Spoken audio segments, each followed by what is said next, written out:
सुबह का भूला हुआ अगर शाम को घर वापस आ जाए तो उसको भूला हुआ नहीं कहना चाहिए। दहशतगर्दी को खत्म करने के लिए गुड गवर्नेंस की जरूरत है। ये मुश्तरका जंग है दहशतगर्दों के खिलाफ, ये मुश्तरका जंग है। खैबर की जो हुकूमत है वो गुड गवर्नेंस नहीं कर रही है। और बिस्मिल्लाहिर्रहमानिर्रहीम, आप देख रहे हैं आज़ाद डिजिटल और मैं हूँ अहमद वड़ाइज। सुबह का भूला हुआ अगर शाम को घर आ जाए तो उसे भूला हुआ नहीं कहते, देर आए दुरुस्त आए। और ऐसा ही कुछ हुआ। आज एपिक्स कमेटी का इजलास था खैबर पख्तूनख्वा में, और जिसकी सदारत कर रहे थे CM KP सुहेल अफरीदी साहब।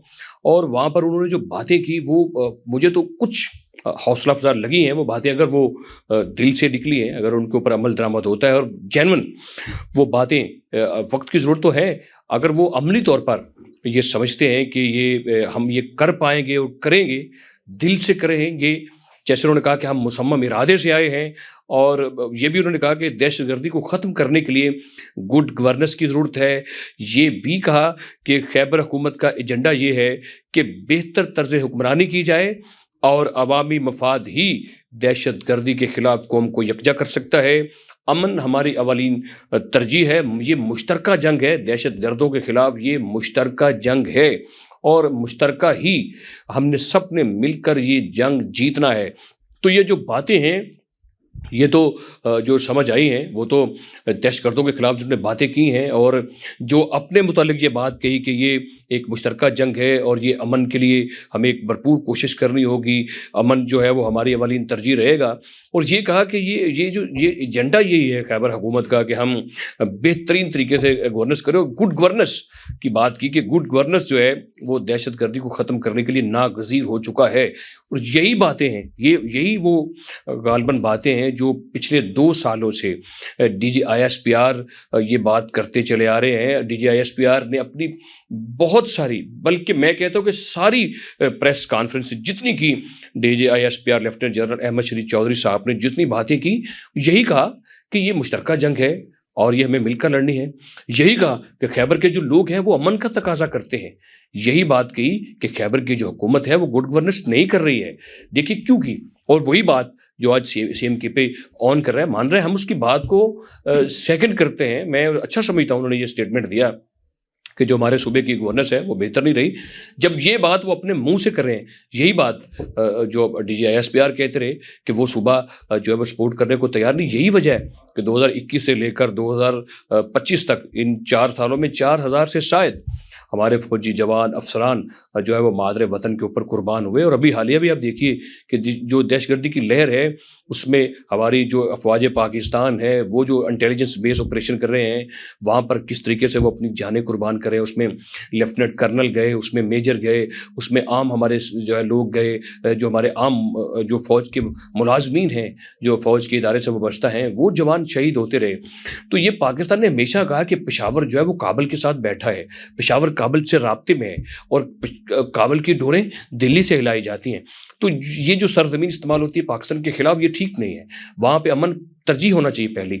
ये क्यों कहते रहे DG ISPR पर? उसकी वजह ये है कि जब नेशनल एक्शन प्लान पर हुआ, डिसाइड हुआ, तो उसके ऊपर सबने कहा कि जो NAP है उसके ऊपर, उस प्लान के ऊपर सब अमल करेंगे।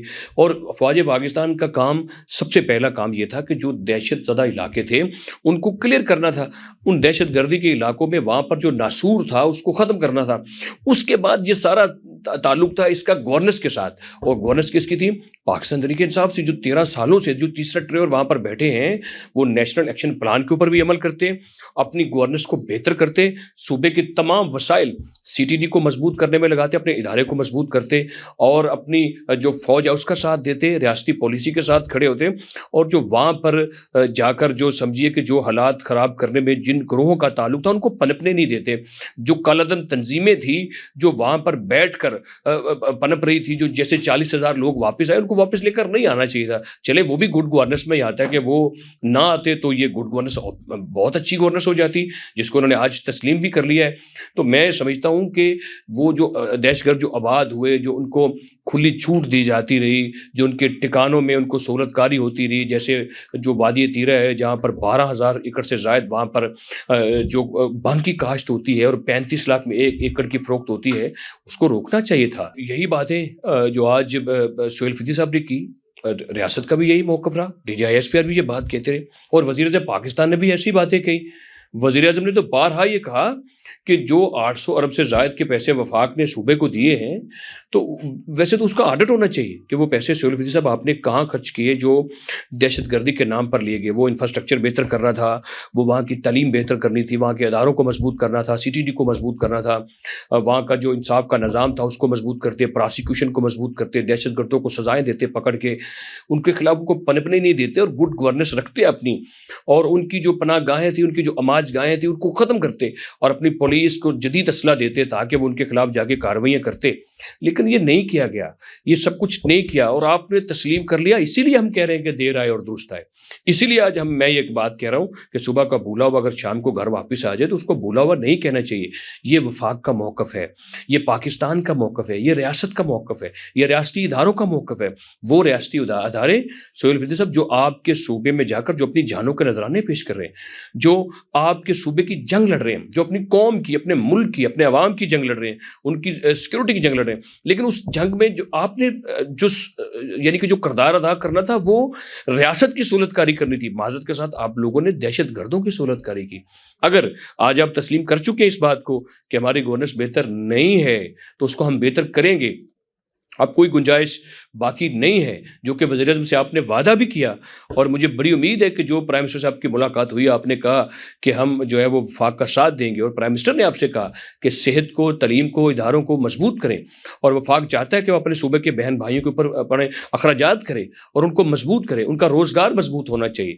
تو یہ باتیں جو آپ نے پرامس کیا مجھے بڑی امید ہے وہ آپ وہ کریں گے, اور جو DG ISPR کہتے رہے ہیں آپ ان کے موقف کو جو آپ نے آج کہا ہے, امید ہے کہ آپ ان کی بات کو بھی آگے لے کر بڑھیں گے اور اپنے صوبے کے معاملات کو بہت بہتر کریں گے اور ایسے سٹینڈ لیں گے جو آپ نے آج شروعات کی ہے. یہ بہت اچھی شروعات ہے جو ایپیکس کمیٹی کا یہ اعلامیہ جاری ہوا ہے, لیکن ضرور صرف یہ ہے کہ اس اعلامیہ کے اوپر آپ کتنا عمل درآمد کرتے ہیں. میرے خیال سے 110% آپ کو اس کے اوپر عمل درآمد کرنا ہوگا, اور ایسے ہی عمل درآمد کرنا ہوگا جیسے سرفراز بگٹی سٹینڈ لے کر کھڑے ہیں, جیسے سرفراز بگٹی کہہ رہے ہیں کہ ہم یہ برداشت نہیں کر سکتے کہ جو بلوچستان کا صوبہ ہے وہاں پر لہو لہو کرنے کی کسی کو اجازت دی جائے, خون کی ہولی کھیلنے کی اجازت نہیں دی جائے گی. جو جیسے بلوچستان کے وزیر واضح سٹینڈ لے کر ریاست, پرائم منسٹر, وفاق اور اپنے عسکری اداروں کے ساتھ کھڑے ہیں, آپ کو بھی ایسے واضح سٹینڈ لے کر کھڑا ہونا پڑے گا, ورنہ ہم یہ سمجھیں گے کہ آپ نے جو دیر آئے درست آئے, آپ نے اس میں درست نہیں آئے, آپ نے دیر کر دی اس میں پھر آنے میں,